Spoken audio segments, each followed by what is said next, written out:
আমরা চলে আসলাম 60টা। ভাই কেমন লাগলো ভাই? না আগে আপনার দিয়ে শুরু করি ভাই। এরম ভাই আপনার কেমন লাগলো 60টা এসে? আমার সাইডটা খুবই খারাপ লাগতেছে। জায়গাটা পছন্দ হয় নাই? না, হ্যাঁ হয়ে হলো, থাকবো মানুষজন থাকবো। আমরা ফার্স্ট কোনো জায়গায় ঘুরতে এত বড় ঠক।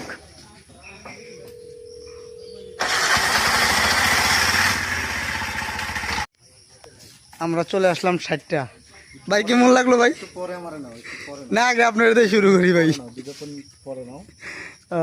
এরম ভাই আপনার কেমন লাগলো 60টা এসে? আমার সাইডটা খুবই খারাপ লাগতেছে। জায়গাটা পছন্দ হয় নাই? না, হ্যাঁ হয়ে হলো, থাকবো মানুষজন থাকবো। আমরা ফার্স্ট কোনো জায়গায় ঘুরতে এত বড় ঠক।